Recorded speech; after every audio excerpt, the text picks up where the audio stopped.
देखिए क्वेश्चन में क्या लिखा हुआ है, देखो फोटोवोल्टिक डिवाइस। फोटोवोल्टिक डिवाइस क्या होता है, पहले तो ये समझने की जरूरत है। एक ऐसा डिवाइस जो कि जो सनलाइट आती है उसको इलेक्ट्रिसिटी में कन्वर्ट करे, जैसे कि सोलर सेल है।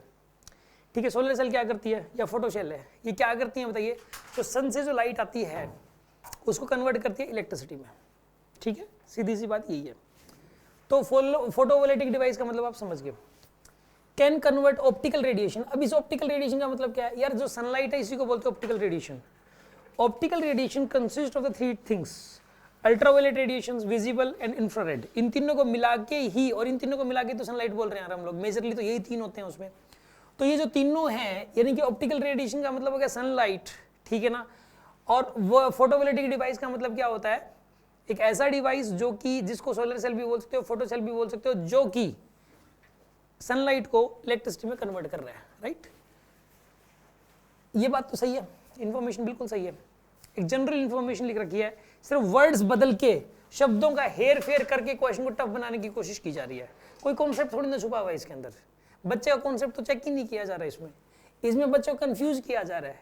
ये वर्ड्स, ये नेमिंग, ये जो नाम है ना, ये अगर ये नाम पहले नहीं सुने हुए बच्चे ने, सिर्फ सोलर सेल, फोटो सेल ऐसे नाम पढ़े हुए हैं, ये नाम नहीं पढ़ा हुआ, तो ये क्वेश्चन नहीं हो पाएगा उससे।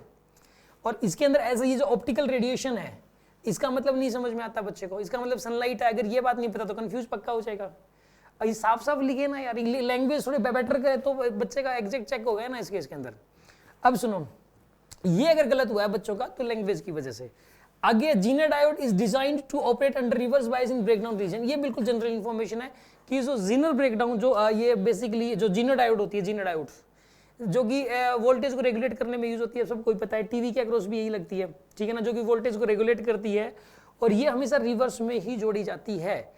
ये क्यों जोड़ी जाती है रिवर्स में, कैसे जोड़ी जाती है, इसके जोड़ने से क्या हो जाता है, ये हाउ इट वर्क्स कैसे करते हैं, इसके लिए तो आपको इसका लेक्चर अटेंड करने की जरूरत है, इसको डिटेल में समझने की जरूरत है। अभी तो सिर्फ यहाँ पे, क्योंकि इसको तो पूरा फिर कॉन्सेप्ट ही है कंप्लीट।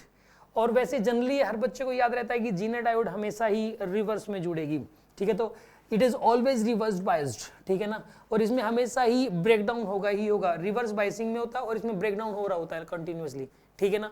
मतलब जब ये कनेक्टेड रहती है और अंडर वर्किंग मोड होती है तो एक प्रकार से इसमें ब्रेकडाउन हो रहा होता है, ठीक है ना। इसकी ब्रेकडाउन वोल्टेज बहुत कम होती है। राइट, आपको ये बात समझ में आ गई होगी। तो ये इन्फॉर्मेशन भी सही है और ये वाली इन्फॉर्मेशन भी सही है। इन्फॉर्मेशन बेस्ड क्वेश्चन थे, अगर आपको इन चीजों में कोई कॉन्सेप्ट नहीं था, कोई दिमाग नहीं लगाना था, अगर इन्फॉर्मेशन है तो आप इस क्वेश्चन को कर सकते हो, ठीक है। हमने इसके अंदर सेमीकंडक्टर के अंदर इस टाइप के जो क्वेश्चंस हैं और भी डाले हैं, ताकि आपको जो ना आपसे इस टाइप के क्वेश्चंस हो सकें, ठीक है ना। ये जो डीपीपीज हैं इनको सोल्व करके जो हमने बनाई है, इनको सोल्व करके आप इस टाइप के क्वेश्चंस में और भी ज्यादा स्ट्रांग हो सकते हैं।